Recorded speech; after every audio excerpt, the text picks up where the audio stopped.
Hello everybody, ఈరోజు గంగవేల్ కూర చాలా టేస్టీగా ఉంటుంది. ఒంటికి చాలా మంచిది. ఈ ఎండాకాలం ఒంటికి చల్లదనాన్ని ఇస్తుంది. మళ్ళీ ఏ ఫర్టిలైజర్స్ వేయకుండా పెరిగే ఏకైక కూర గంగవేల్ కూర. దీనికి ఎలాంటి మందులు వేయాల్సిన అవసరం లేదు. మనం ఎలాంటి ఫర్టిలైజర్స్ వేయాల్సిన అవసరం లేదు. ప్యూర్ ఆర్గానిక్ ఆకుకూర అంటే ఇది ఒక్కటే ఆకుకూర. ఇక ఏ ఆకుకూరకైనా మనం వేయాల్సినవి అన్ని ఫర్టిలైజర్స్ వేయాలి, పెరగడానికి మందులు వేస్తారు. కానీ ఈ గంగవేల్ కూరకు మాత్రం అట్లాంటిది ఏది అవసరం లేదు. అందుకే ఈ సమ్మర్ మొత్తం గంగవేల్ కూర వారానికి ఒక 2-3 సార్లు చేసుకోండి. ఆరోగ్యంకు చాలా మంచిది. ఇది టేస్టీగా ఎలా చేయాలో చూద్దాం. మామిడికాయలు వస్తుంటాయి కదా, ఇలా పొట్టు తీసేసి కొంచెం మామిడికాయను తురిమి పక్కన పెట్టుకోవాలి. గంగవేల్ కూరను మంచిగా కడిగి కట్ చేసి పెట్టుకోవాలి. ఆ తర్వాత ఒక కుక్కర్లో కందిపప్పు తీసుకొని మంచిగా కడిగి కొంచెం పసుపు వేసి ఒక 3 విజిల్స్ పెట్టి ఉడకబెట్టుకోవాలి. ఆ తర్వాత స్టవ్ పైన గిన్నె పెట్టేయాలి. ఆయిల్ పోయాలి. ఆయిల్ వేడైంది, జీలకర్ర ఆవాలు వేసుకోవాలి. అవి కొంచెం చిటపటలాడిన తర్వాత ఆనియన్స్ వేయాలి. ఆ తర్వాత కొంచెం కరివేపాకు, ఒక 2-3 పచ్చిమిర్చీలు వేసేసుకొని అంతా ఒకసారి కలుపుకోవాలి.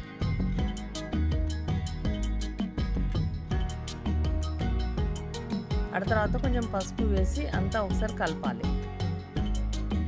ఆ తర్వాత కొంచెం గోలిన తర్వాత సన్నగా కట్ చేసుకున్న గంగవేల్ కూరని వేసేసుకోవాలి.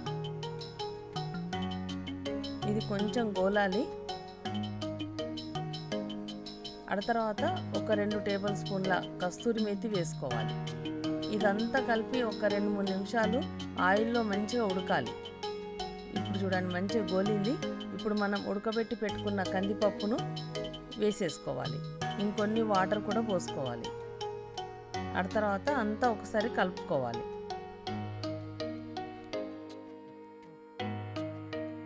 మనం తురిమి పెట్టుకున్న మామిడి తురుము వేసేసుకోవాలి.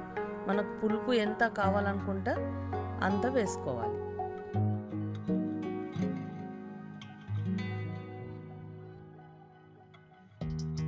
కొంచెం సాల్ట్ వేయాలి.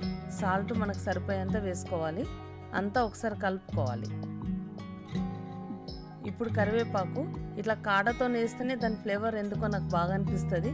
పప్పు ఉడికేటప్పుడు కంపల్సరీగా ఇట్లా కాడతోనే వేసేస్తా కరివేపాకు ఎప్పుడు. ఆ తర్వాత కొంచెం జీలకర్ర పొడి వేసుకొని అంతా కలిపేసి ఒక 5 నిమిషాలు ఉడకనివ్వాలి. ఉప్పు సరి చూసుకోవాలి, కొంచెం పడుతుంది, ఇంకొంచెం ఉప్పు వేసుకున్నాము. ఇప్పుడు ఫైనల్గా కొత్తిమీర వేసేసుకొని అంతా ఒకసారి కలుపుకోవాలి. ఈ గంగవేల్ కూరకు ఇప్పుడు నెయ్యితోని కొంచెం తాలింపించుకోవాలి. చాలా బాగుంటుంది. అసలు నెయ్యి తినని వాళ్ళు కూడా చాలా ఇష్టంగా తింటారు. నెయ్యి ఫ్లేవర్ ఇట్లా అనిపించదు, కానీ టేస్ట్ మంచిగా ఉంటుంది. కాబట్టి నెయ్యితో కంపల్సరీ తాలింపు ఇవ్వాలి. నెయ్యి వేడైంది, కొంచెం ఆవాలు, జీలకర్ర వేసేయాలి. ఆ తర్వాత ఒక 2-3 ఎండుమిర్చిని ఇలా కట్ చేసి వేసుకోవాలి. ఇప్పుడు ఒక 2-3 వెల్లుల్లి రెబ్బలను కచ్చాపచ్చాగా దంచి వేసేయాలి.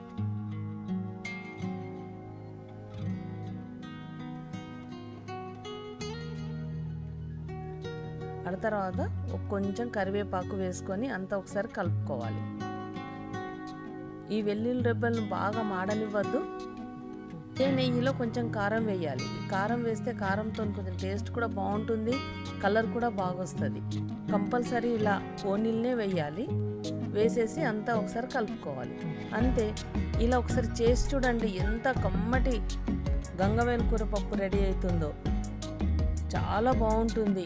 మీరు కూడా తప్పకుండా గంగవేల్ కూర పప్పుని ఇలా ఒకసారి చేసి చూడండి, ఎంత కమ్మటి టేస్ట్ వస్తుందో.